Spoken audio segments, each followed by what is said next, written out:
All right, let's talk about the Tampa Mayoral race. 7 candidates, all vying to replace Mayor Bob Buckhorn, who is term limited. How do you guys see it shaping up? Who do you think is going to emerge in a runoff if there is a runoff? Chris. I think that that Jane Castor will be in the runoff, and I think it's a battle for who competes with her during the general election. And I think Straz certainly has spent a lot of money.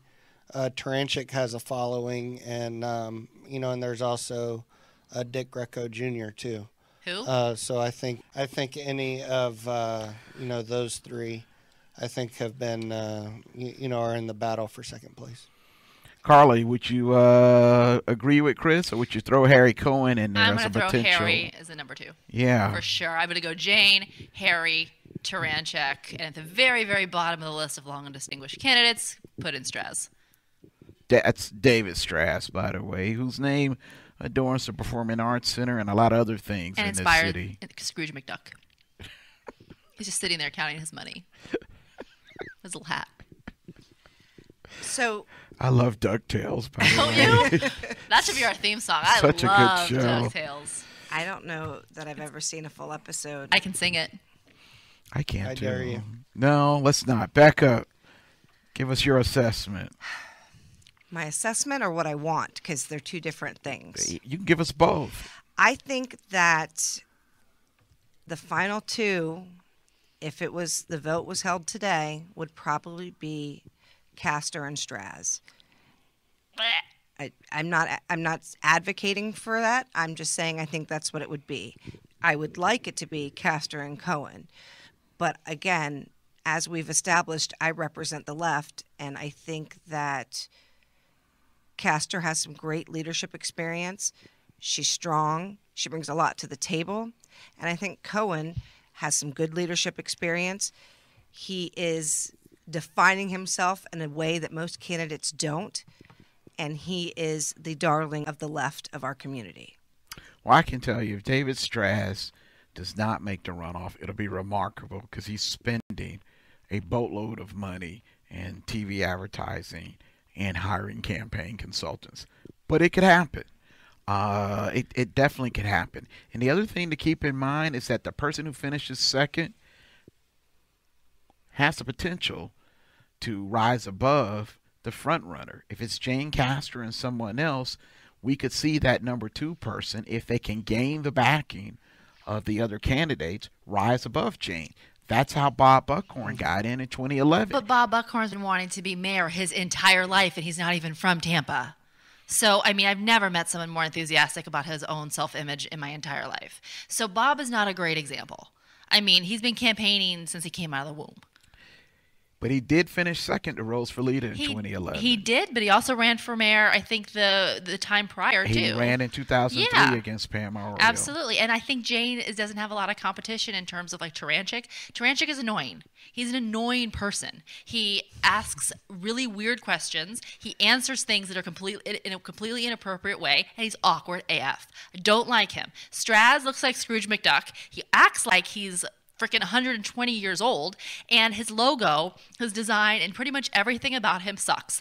He did name the Straz Center. I appreciate it. Thank you for supporting the arts. Thank you. Next. Move on. So I don't know. I really like Harry Cohen a lot. Carl, you need to get off the fence and tell us how you really feel about these mayoral candidates. I think that we have a lot of talent. We have a lot of talent, but I mean, I think Jane is probably the most viable candidate. She has a lot of experience that she brings to the table, and I think she could probably be a little more dynamic and exciting. But other than that, I think she works on that and I'm not even saying she should smile more or be warm or anything gendered. I'm just saying that her kind of overall energy is not past about a 5. I think she needs to up her energy a little bit more and probably appeal to a more youthful audience because, I think that's where the other candidates fall short, so she can rise above in those areas. Yeah, I think she's definitely the front runner. I think she's definitely going to end up in the runoff. I'm telling you right now, the runoff is more unpredictable than you guys might realize.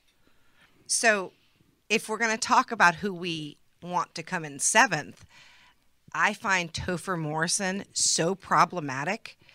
Not only would I love to do a background check and find out what I am sure is a dark and sordid past, but reading about him, he once wrote an article comparing women's groups to, women's equality groups to the Ku Klux Klan. So that endeared me from the beginning. Number two, he changed his name to Christopher, as in Christ.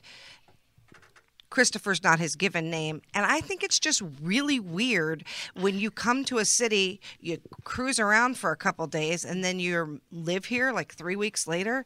That's like you're running from the mob, man. Something just ain't right. He's a weird guy. You know why you feel that way? Because you haven't fallen under his hypnosis spell. That's why you feel that way. And just for the record, I am a legitimate Christopher, and I was named after Christ. Can we call you Topher? Absolutely not.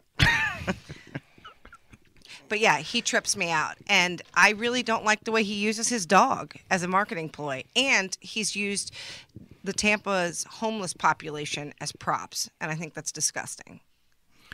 I used my friend's kids as props at election time. Yep. That is true. But they do so enthusiastically, and you're a member of their family. Well, yeah, that is true. So, you guys haven't mentioned Mike Suarez at all. Does he have a shot? Oh, he's so annoying. I'm really conflicted about him. I'm not. He's annoying, and I really dislike him, and I think he needs to get over himself. I think he's very self-centered. I think that he is really excited about doing these projects in underserved communities, but he's more excited about the projects than the people. And I don't really like anything about his branding. I don't like anything about his personal brand. He bills himself as old school West Tampa. I have a lot of family that's old school West Tampa, and he ain't it. So I'm going to yield my time to Carla because she's clearly on a roll. So who's your number 7, Carla?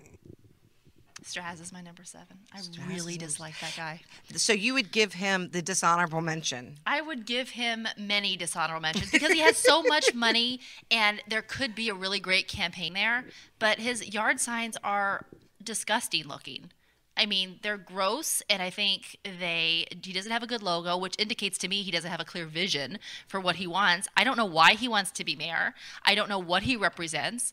I wish he could keep dates like the election straight. That would be great, for a good first step.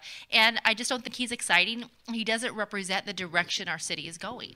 He has that name recognition, though, and he is spending a ton of money. I would agree with you that he has not managed to project a clear vision as to why he wants to be mayor. Here's a man with reportedly $400 million. He's 75 years old. He could be on the beach every day, sticking his toes in the sand, drinking an umbrella drink. Why does he want to take on this $135,000 job that is incredibly demanding? He hasn't been able to communicate that yet. I haven't seen him do anything with the $400 million. I mean, his social media presence is virtually non-existent, and his yard signs aren't present in a lot of people's yards, and even the really, really great neighborhoods where you see, a lot of yard signs, I don't see his. Like, I don't know what he's doing with his money. He has employed so many people as door knockers. I mean, the streets are getting covered. Well, that's a great jobs program. I think that's amazing, but I need to see the visuals because door knockers aren't going to get you. Your ground game is good, but the city's huge, and people need to see that excitement. They need to How feel big is it, Carla? that That's excitement. what I really want to know. The city's also very gross. blue, more blue than the surrounding Hillsborough County areas. And I know David Strass changed his party affiliation from Republican to Democrat. I'm not sure it's enough to win over people. I'm not sure about that at all. What about Ed Taranchik? You mentioned Bob had wanted to be mayor for 20 years. I'd put Ed in that same category. Chris, what do you think about Taranchik? I think that, and I'm a Pinellas guy, so I haven't been following the mayoral race as close as y'all have. I know that Taranchik's number one priority is transportation, and I think that could resonate, with the electorate. And I think that, he's a known commodity, and from his time on the city council. And, I do know that, or I suspect that Carla will not be winning the Hamilton lottery. I'm going on the 8th. It's fine. You think you're going on the 8th? No, I just think he's so annoying. God, that guy's so annoying. I remember I was on a date, and I'm walking on the Riverwalk with my date, and here comes Ed, just nuzzling up to me, and he's like, "Hey, we're trying to figure out how to extend the Riverwalk. You want to help?" I'm like, "Get lost, Taranchik. See ya." And he just didn't move, and I'm like, "No, I'm serious. Get lost." And it's just he doesn't have that self-awareness, I think, that is so crucial to being a really great leader. And I don't want this guy representing my city on any news station, anywhere. And Chris, you mentioned transportation, but transportation has been a dicey issue for Ed Taranchik because he was opposed to the transportation tax initiative. And he has, for lack of a better term, kind of vacillated on that, tried to kind of explain away his opposition, but there's no doubt that he was opposed to it. And now he's running for mayor and saying he has great ideas for those dollars. But there's a bit of hypocrisy in opposing the initiative and then coming up with great ideas for it. And speaking of which, I think, if I'm not mistaken, didn't Straz support Donald Trump? And now he's trying to be Mr. Progressive and all that good stuff. There's a lot of pivots going on in this race. In the local election, I don't care who supports Donald Trump, to be honest with you. I care about local issues like water and transportation, like basic needs that people want to see excitement about where their city is going in the future. They don't care if someone supports, some random with a red hat. You know what I mean? Like, it's not. So who has your vote? It's hard because I really like Harry a lot, but I really like Jane. I think Jane has a good vibe. I like her presence, and I think if you could just work on her with the media training a little bit more, I think she'd be a great candidate. I want to see this mayor be on all the major networks to talk about our city, to go to industry, to bring them here, to develop our innovation districts, to develop our transportation. And I don't think the others are really capable of having that presence and getting our message. Being mayor is not just about giving people water and all those resources, which are great, but it's also about promoting our city and being the face of our city. And when you think about it that way, I don't think any of the other candidates, especially Scrooge McDuck, I don't think any of the other candidates kind of stand up to what she could bring to the table. But are you not obsessed with Harry Cohen's ad that he put out? I love Harry. He's such a good guy. He's amazing. He is amazing, and he's such a good guy. He's really Hyde Park, really Palma Cia, and so am I. So I think he's great. Yeah, but I think his ad was surprisingly good. Yeah, he's a great person. It showed a lot more personality than I think we realize Harry possesses. He's got a great personality. And he kind of made, it was self-deprecating. He made fun of his height, or dare I say lack of height. It was good, and he's definitely the dark horse candidate in this race. I think he's a strong number 2. Yeah, in a 7-way race, you have to do something that kind of cuts through all the other clutter, especially in a race for second. And so his TV commercial very well may propel him to that. And he's charming. Spot. I think if you can harness that and you can kind of map his charisma onto some issues, I think he'd be a great mayor. Well, I think he's very knowledgeable about the issues. What hurts him and what hurts the 6 other candidates running against Chief Castor, none of them really have administrative experience. Exactly. And she has that over them having run the Tampa Police Department. There's some controversies associated with some of the decisions she made running the Tampa Police Department, not the least being the disproportionate number of African Americans who receive bicycle citations. There are still people in the African American community who are very miffed about that. And I don't think it's just the African American community. I mean, I think that there's a lot of communities that are troubled by that. I mean, I talk to all my friends, regardless of their race, and a huge part of that is they respect Jane's service, just like you just said, and her leadership, but it concerns them that she may have challenges advocating for all citizens. And you want that mayor to be the person who can advocate and represent the entire city, to be inclusive. It's an important demand on that office, and it's good to hear that there's some disappointment beyond some of Tampa's African American neighborhoods. I will say, though, there are other African Americans who have accepted her apology or have looked beyond that controversy and plan on supporting Chief Castor. So it's going to be a very interesting race. I think this is a pivotal time for the city of Tampa. There are a lot of projects going on. There's the potential of a new baseball stadium that could reimagine Ybor City. There are more and more young people moving here. There is a potential affordable housing crisis on the horizon. And there is this huge transportation tax initiative that will go a long way in determining how we handle not only our roads and our infrastructure, but our public transportation system. A lot at stake in this race. So it sounds like we're all on deck with Cohen and Castor for the big battle.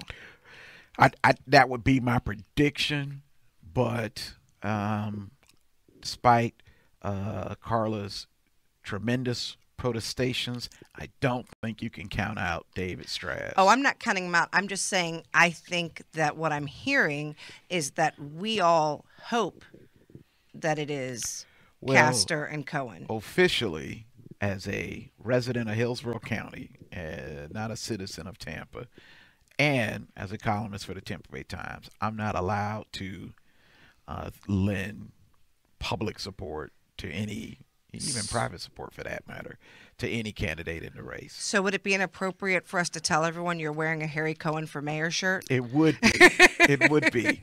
We need to keep that on the DL. Okay. We are just after the 1 month mark for our new governor, Ron DeSantis. I personally think that he's done a great job, whether it's firing the sheriff in Broward County, some of the environmental initiatives, the education initiatives that he's made. I love his Supreme Court picks. I think he's reshaped the Florida Supreme Court for a generation. But what do you guys think about Ron DeSantis? Are y'all surprised at his leadership? I'm so surprised, and I'm surprised in a good way. So I think it's pretty cool. I mean, I think that the stuff he did with the environment is awesome. I think getting rid of Common Core is awesome, and I don't care what anybody says. Fight me if you think that I'm wrong, whatever. But I think Common Core is a huge issue with parents, and I think he's listening to people. It's not a radical thing to actually listen to your electorate, figure out the issues that are important, and then act on them. These are pretty low-hanging fruit, but he's listening, and the bar was pretty low before, so he's doing a good job. I mean, just by some low-hanging fruit issues and fixing some things, I think he's creating a cool buzz and excitement around his administration that we really want to see. I'm not surprised. You look at the margin of victory for Ron DeSantis over the Democratic candidate Andrew Gillum, and he's pragmatic, and it only made sense for him to govern a little bit more from the center.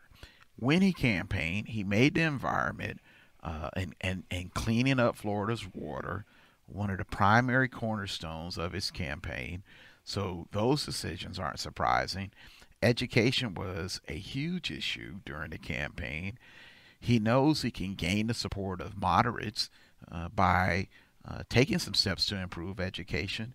And he knows that he can't enter a re-election bid 3 or 4 years from now hoping to win again by 34,000 votes. So it doesn't surprise me that he is governing more from the center. I think the question is, will the Republican-controlled House and Senate follow his lead and try to govern more from the center? They don't have to win statewide. They are not as pressed to govern from the center as DeSantis. What do you think, Becca? Well, I don't have a clear picture of this because I'm still in mourning over Governor Gillum, as I so hoped to be under his leadership. I am cautiously optimistic. The Supreme Court, I feel a little differently than Representative Latvala, but there have been some choices that I do think are reasonable and don't scare me as much as I thought they might. That was so nice of you. Oh my gosh, that was so... It was actually a little too politically I think she correct. might have thrown up in her mouth while saying it, but it was so nice. Because I don't really have a strong opinion yet. You know what I'm saying? Like, I don't think it's fair. Because if I look at the body of the work and I think about how he ran for office and how he was like a petulant child during debates, Agreed. And he did a campaign ad where he was talking about building a wall, he stood for everything I don't believe in. No, he had a campaign ad where he built a wall with his children out of blocks. Yeah. So like, let's not forget that. You know, I am still a little damaged by the fact that I will never forget that. Governor, and so yeah, I don't want to give too much credit too soon, and I also am very cautiously optimistic because I always believe things will be good, and I do believe in the best in people. But man, during that campaign, I was not on board. I can't think of a moment when I was like, okay. No, there's a lot left for Governor DeSantis to prove, and I think the rubber will meet the road when some of these bills passed by the Republican-controlled legislature come on his desk. You know, is he going to veto? We'll see what gets passed, but I suspect there's going to be some bills that will be viewed by the left as pretty controversial, and then we'll see if he's willing to govern from the center. I mean, Chris, do you think it's going to come down to a possibility of the governor challenging some of the things you and your legislative colleagues present to him? Well, I think just like our last governor, there may be times when Governor DeSantis and the legislature do not agree on everything, and I think that's normal, and I think that's just part of the way things are. There were times when the legislature did not agree with Governor Scott. I think that overall, I think we will work very well with Ron DeSantis. I think, we're lockstep with a lot of his beliefs. You mentioned his education stance during the campaign. And I would contend, and I've read some articles, I believe it was the Wall Street Journal that mentioned that there's a nice progressive piece of Ron DeSantis won because of school choice. Because he got a larger share of African American women to vote for him than what was expecting to be, and I know that Andrew Gillum got less amount of African American women to vote for him than Barack Obama, and the same thing happened in 2014 with Rick Scott and Charlie Crist. Now, I think there are a number of factors, that being one that led to DeSantis winning. Again, when you only win by 34,000 votes in a state this size, there are a lot of decisions that Mayor Gillum made that can be questioned, not the least being who he chose as his running mate. And hindsight is 20/20, but I think you could argue that if he had chosen Gwen Graham and she was willing to run with him instead of Chris King, we might be looking at a Governor Gillum right now, Becca. I don't know if you're trying to hurt me by keep bringing this up, but I'm sorry. I don't know if that would have made a difference. I just know that it did not go my way. That was a terrible night in the Teeter household. I couldn't even celebrate the success of women across the country that day because I was like, No, I kept hitting refresh like a desperate child, like waiting for a text message from somebody they had the hots for. I was like, please, come on. And I was lied to because they say, where goes Pinellas, goes the state. Well, no, I was lied to. It was not the case. My son cried. Let's just call it out. Do y'all think that Mayor Gillum will go to Hamilton in Tampa since it's coming up? Very funny, Chris. As we know, the mayor continues to be dogged by ethical questions regarding his acceptance of tickets to see Hamilton in New York, as well as a trip to Costa Rica. Some have been dismissive of those charges.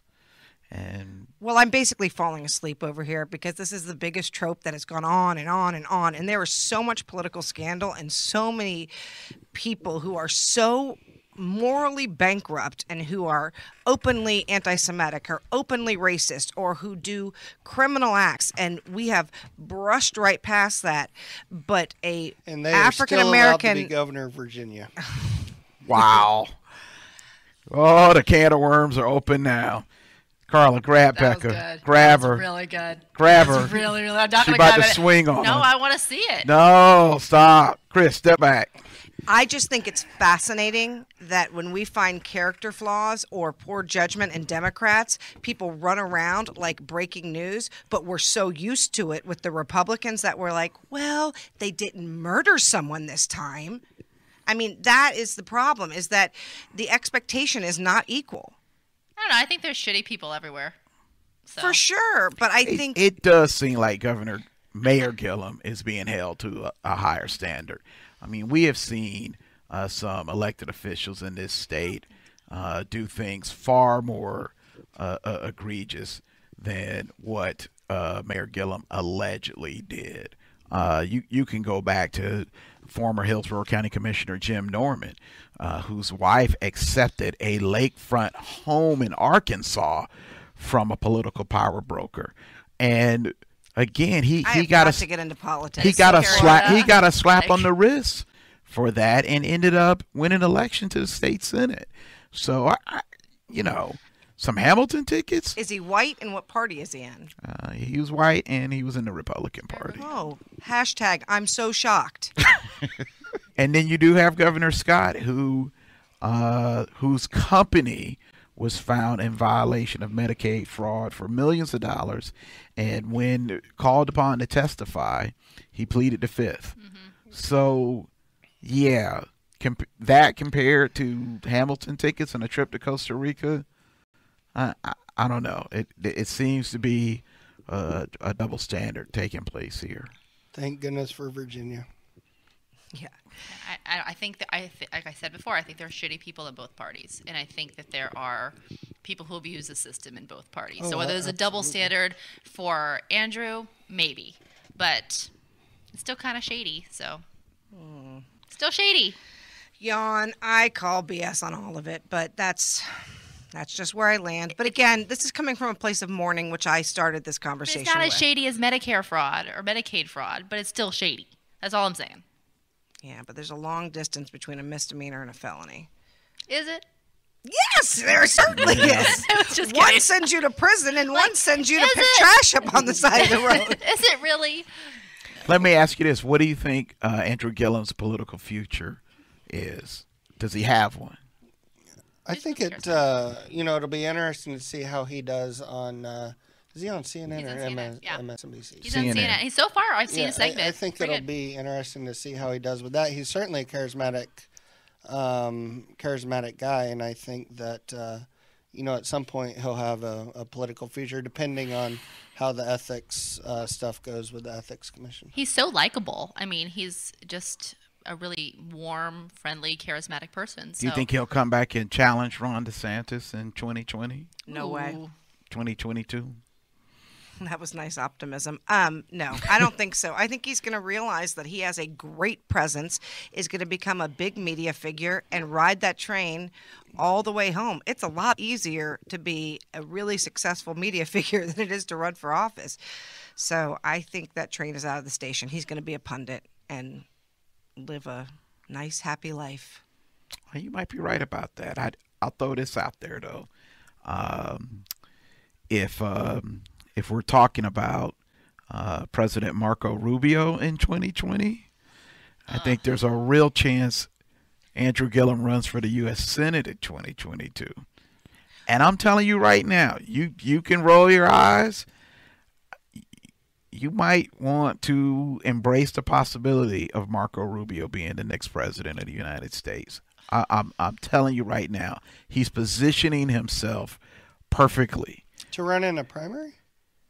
to challenge Donald Trump in the primary. Yes. There's already one Republican that has come who forward. came out and said it would be a mistake for President Trump to declare a national emergency to build a wall. Who? Certainly Rubio did, but I think some others did. It's a matter of, opening up that whole can of worms. If you allow Donald Trump to declare a national emergency to build a border wall, what stops President Harris or President Warren from declaring a national emergency on climate change, on guns, healthcare, on a long list of sign things. that check. Well, I like the sound of President Harris. Say that again, Chris. Say it. I could have been talking about Catherine Harris, not Kamala Harris. I don't think you're talking about Hey, Catherine give Harris. us a Destiny's Child. Say my name, say my name. Oh, help us Becca, all. did you want to talk to us about Yeah, you a wanna know news what I'm story out of Polk County? Yeah, this has me on fire today. I learned about this earlier. This girl is on fire. This is some truth. In Polk County, an 11-year-old was arrested this week, fundamentally from an argument he had with his teacher, also suspended for 3 days. It was a substitute teacher, but it stemmed because she told him he had to stand for the pledge when he chose to sit. And then when she proceeded to tell him if he didn't like living here, he should leave, as if an 11-year-old is going to be like, you've made a good point. I'm going to pack some stuff up and look at real estate in another nation. She then escalated it, and she is now no longer allowed to teach at that school. But we're now getting so fascist that the First Amendment is now in question. I will tell you, I have a 10-year-old son who kneels every morning at his school. Not because I ask him to, not because he's told to, but because he believes until we have some racial justice in this country, he has a responsibility to do something about it. And I should mention that the kid arrested in Polk County, hold the phone for this shocker, was a child of color. That is a remarkable story. I think we are seeing some people go too far in terms of this. Jingoism? I don't even want to call it patriotism, because patriotism has some real value. This is something beyond the pale of supporting the military, supporting the United States. I think fascism might be the right word. Carla? Am I allowed to say this shit is fucked up, or is that bad? Okay, because this shit's bananas. I didn't hear about that story until you just told me. So, Yeah. I mean, and I haven't read the story either. Did he hit his teacher or No, anything like that? They're reporting that there was some verbal altercations after the fact, but there was no physical stuff. And the school not only suspended him, but then he was also arrested. So his mother would like that charges dropped. But I'm just horrified by it. When we lose the right for peaceful protest, we are no longer the country we set out to be. And that's not a right or a left issue. That's just a moral compass. What was the charge when he was arrested? Do you know? They have not printed that. So I will say this in defense of the school. On a campus, on a public school campus, K through 12 campus, you are not imbued with the same rights that you have as an American citizen. I know this because of my work with high school journalists who publish high school newspapers. They don't have the same freedom of press that we enjoy at the Tampa Bay Times. The principal can and on occasion has censored school newspapers, even going so far as forcing the students to cut out an article after the 2,000 copies of newspapers were published. So it is, and he has the backing of the Supreme Court in that regard. It is more of a dictatorship on a school campus. Now, I don't think that means you have to force a child to stand for the Pledge of Allegiance. But when we talk about our constitutional rights, there's some real gray area when you're talking about school kids. Polk County has come out. The school district has said that you do not have to stand for the pledge. That is a policy. And if you're a Seventh-day Adventist, you don't have to stand. So I think yes, I'm horrified by this. And whether you believe in kneeling or whatever your form of protest and belief system, it is this sort of punishment and lashing out that we do for people having an opinion that we don't agree with. And that's what makes me so angry. This child decided to make a statement. If that child, let's say they can wear hats at school, decided to come to school with a Make America Great Again hat, they have the right to have that belief system. And nobody should take that away. And when we start taking those things away, we lose sight of who we are. And that's unacceptable. And I fight for it on both sides. It's not just because that is an action that I can understand and get behind. It's the fact that we lose the moral fiber of what people have died for. And furthermore, you don't teach. I think school's supposed to be about teaching. You're not teaching the lesson you want to get across to that student by taking away their ability to be a conscientious objector. No, it's public shaming, and that's just wrong. I mean, I would like to see what the arrest report said, though, because arresting seems really extreme to me. So I want to see why. Extreme. Yeah. And that just sounds really fishy to me. So I'd like to read the arrest report before I, start getting really upset. But that shit's bananas. Yeah, so that's where my blood pressure jacked earlier today when I received that article. Well, the Florida State Fair continues its annual run in Tampa. And I'm a huge fan of the Florida State Fair. I know that may surprise you guys, but I love going. I'm going to drop in. I went last weekend. I'm going to drop in again this weekend. I'm going to be sure to get a donut from Peachy's, formerly known as the Amish Donut Company. They are awesome. And last week I went and got this really neat piece of art. This guy takes vinyl records and turns them into works of art. And he took what I believe to be an original copy of Prince's Purple Rain and created a silhouette of Prince on that famous motorcycle using the actual record. And I saw it. I had to buy it immediately. It was very, very cool. I say thumbs up to the Florida State Fair, corn dogs, donut burgers, and Amish donuts. Get yourself some. Chris, what you got? Well, if you go to the fair, you have to get an elephant ear and watch the circus. Those are my two go-tos at the fair. Becca. I am not a fair person, but I happen to be married to somebody who loves it. So I don't know if that's in my future. The thing that confuses me about the fair is fried butter. I don't understand how you can fry something that hence becomes a liquid. So that leaves me feeling confused and yet curious. But I do have a recommendation. If you're not watching the show Schitt's Creek, you are not living your best life. It is giving me joy, and it is freaking amazing. And, of course, it's Canadian. God bless Canada. So I am also a big fan of the fair. I like the varieties of deep fried Oreos and other fried extravaganzas that they have there, if that's even a grammatically correct word, whatever. But I want to have the big stick of fried cheese. A big stick of fried cheese. It's a humongous stick the size of your head, and they roll it in some sort of carby substance and then fry it. And it looks amazing. So I want that. And then I think there's like some other stuff like the grilled cheeses that look like a rainbow inside when you pull apart the cheese. Yes, it looks they like do a have rainbow that. grilled cheese, so I really want to get one of those. Oh my gosh, that sounds sounds like cancer. Sounds magical. That's right. It Sounds sounds like magical. a lot of Say it cheese again. to me. You should have one of those donut burgers. You know, I thought about that, but I feel like I don't really love like the sweet with the salty. I'm not one of those people, but I really do that's love sacrilege. donuts. I'm gonna advise against the grilled cheese for those who might be lactose intolerant. All right, that's gonna do it for Dishonorable Mention. Thank you guys for being here. Thanks everyone for listening, and we will talk to you later. That's all I'm saying.